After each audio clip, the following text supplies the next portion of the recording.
Hi plant friends, it's Wax Plant Wednesday. Today I'm working on my Hoya imbricata.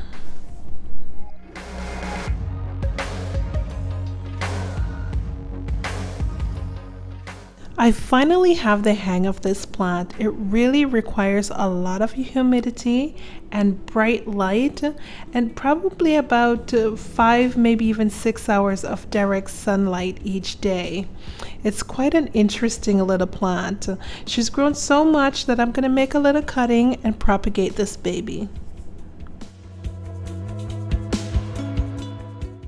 This is a perfect little vine to propagate. It has a nice stem, so I'm hoping I'll get a lot of roots very quickly, a beautiful leaf, and grow tips.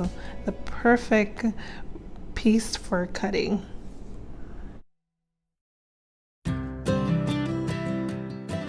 I'm going to pot this little guy up in sphagnum moss, but first let me show you what I'm going to do with this little tendril. I purchased this piece of driftwood not too long ago from the cutest little nursery. It's called Mississauga Greenhouse, and the driftwood was only $2. Now that I'm thinking about it, I should have grabbed a few more for future projects.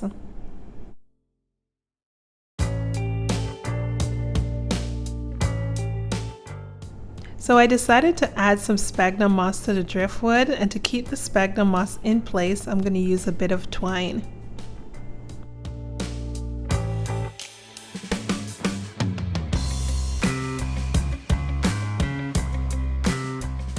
This is a bit tricky, but I want to get the sphagnum moss tied on real tight.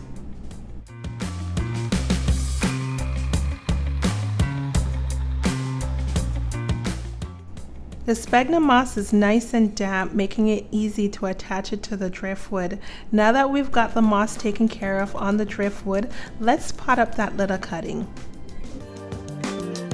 How did that get in there?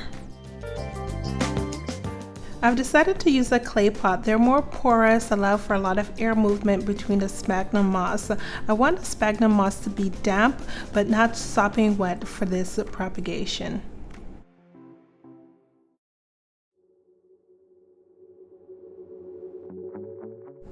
I'm making a nice deep hole in the sphagnum moss, then I'm going to feed the vine down as far as possible. I want as much vine as possible in the sphagnum moss for more roots to generate off the vine.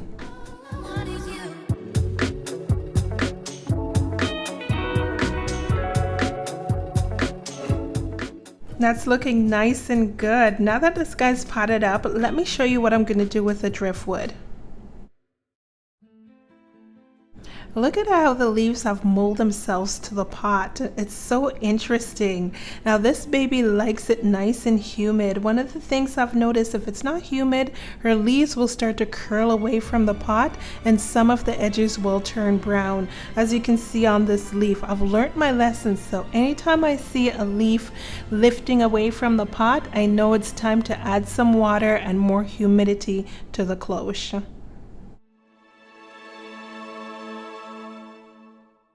I've been using a container lid as the saucer. It's working, so I'm continuing with it. Now for the driftwood, I'm just going to simply place it under this tendril and see what happens. But what I'm going to do to make sure the tendril is sitting on the sphagnum moss, I'm going to use a little bit of toothpick to keep them in place.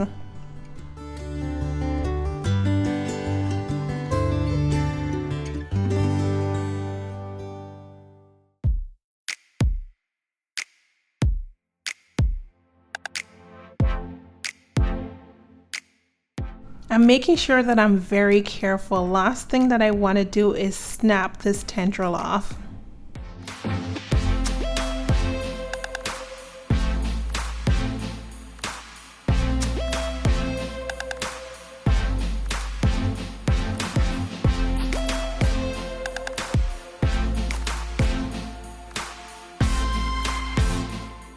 Not too bad. It was getting a little bit intense there, but I got through it without any damages.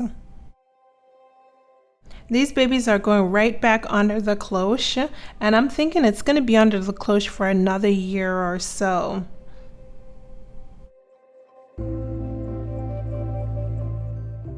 It's going to be so interesting to see what this plant does. I'm hoping where I took the cutting, it's going to branch out and make some nice, beautiful leaves. Thanks for watching, plant friends. Remember to like, subscribe, and comment, and follow me on Instagram at Life of Bellina.